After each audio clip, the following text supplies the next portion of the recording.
Rise and shine mga ka-RSP, narito na po ang gabay, patnubay palala at prediksyon ni Master Hans po ngayong araw ng August 7, Thursday. Simulan natin sa mga pinanganak ng Year of the Rat. Iwasan ang love triangle. Huwag hayaang humabol ang karma sa Ghost Month. Panatiling malinis ang puso at isip. Red at 3. Sa mga oksaman tayo, huwag ipagpaliban na ang meeting. I-resolve agad ang issue. Ang pagiging maagap ang susi sa pag-angat sa trabaho. Gold at 7. Kay Year of Tiger naman tayo, may mga relasyon na hanggang alaala na lang. Bitawan bago sumabay ang spiritu ng ligalig. Letting go isn't giving up. It's making space for something better. White at 5. Kay Year of the Rabbit naman tayo, huwag hayaang humaba ang silent treatment para sa mas maayos na komunikasyon at harmony sa relasyon. Makakatulong ang paglagay ng pink na kandila candles o rose quartz sa west area ng bahay. Nakakatulong ito magdala ng understanding at compassion. Pink at 6.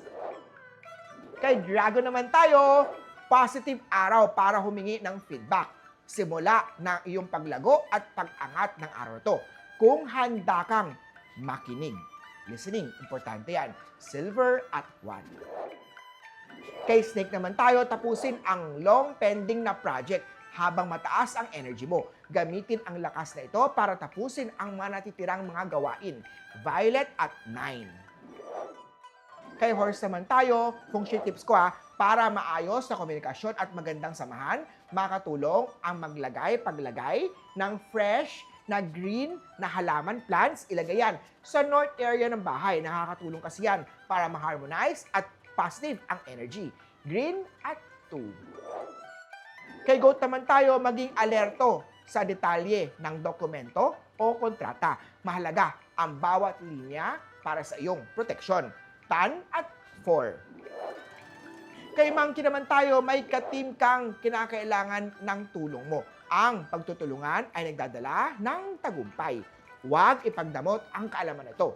Blue at 6. Kay Year of the Rooster naman, feeling stuck o parang walang usad ang career, ang feng shui tips ko dyan para sa career advancement, makakatulong ang paglagay ng citrine crystal o gold na dragon figurine. Ilagay yan sa west area ng workspace. Na-enhance ito ang prosperity at good luck. Yellow at 7. At kay Year of the Dog naman tayo, huwag mong ipilit ang sarili sa taong hindi marunong maglaan ng oras sa'yo. White at 8. Kay Pig naman tayo, kung hindi ka binigyan ng respeto, hindi mo rin kailangan manatili. Karapat-rapat ka sa tunay na magpapahalaga sa'yo. Green at 5. Muli po, ito po'y gabay, patnubay palala at prediksyon lamang ni Master Hans Kua. Nasa inyong mga kamay nakasalalay ang inyong tagumpay. Kaya always be positive at i-claim ang mga swerte, mga ka-RSP.